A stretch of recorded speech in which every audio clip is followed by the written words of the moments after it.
James was enjoying his life on the island of Sodor, but he still had a lot to learn. "You're a special mixed traffic engine," said Sir Topham Hatt. "You can pull coaches or freight cars quite easily, but you must learn by your mistakes." James knew what Sir Topham Hatt meant. He could well remember that dreadful accident on his first day. "Be careful with the coaches, James," said kind little Edward. "They don't like being bumped." Everyone came to admire James. "I'm really a splendid engine," he thought, and suddenly let off steam. Whoosh! A shower of water fell on Sir Topham's nice new top hat. Just then the conductor blew his whistle, and James thought they had better go. Go on, he puffed to Edward. Don't push, replied Edward. The coaches were grumbling too. Don't go so fast, don't go so fast. But James didn't listen.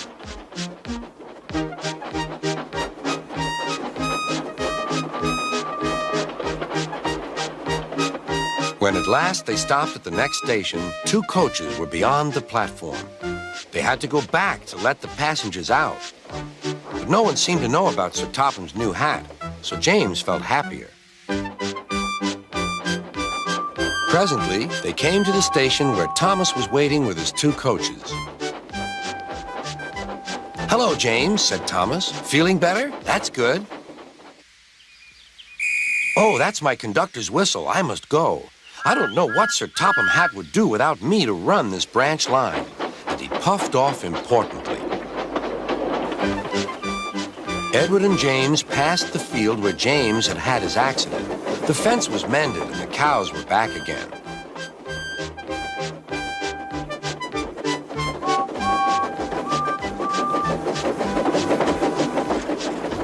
They ended their journey and rested before setting off for home. James was still wondering what Sir Topham would have to say about his new hat.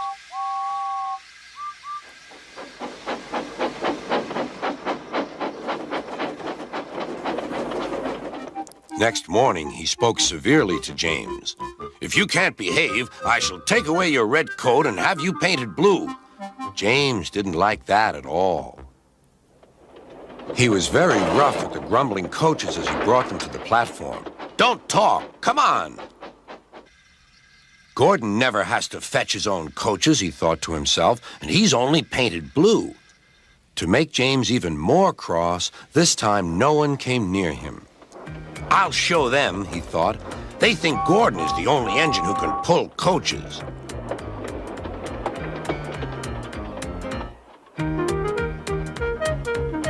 Hurry, hurry, hurry, puffed James. You're going too fast, replied the coaches. James laughed and tried to go faster, but the coaches wouldn't let him.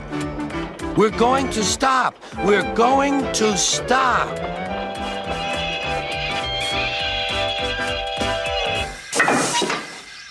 What's the matter? James asked his driver. The brakes are on. Leak in the pipe, most likely. You've banged the coaches enough to make a leak in anything. How shall we mend it? Said the conductor. We'll do it with newspaper and a leather bootlace, replied the driver. Well, where is the bootlace coming from? Asked the conductor. Ask the passengers, said the driver. You have a leather bootlace there, said the conductor to a smartly dressed man. Please give it to me. I won't. Then I'm afraid the train will just stop where it is. The passengers all said what a bad railway it was. Then they told the man how bad he was instead. Everyone was very cross. At last, he handed his laces over. The driver tied a pad of newspaper tightly round the hole in the brake pipe, and James was able to pull the train.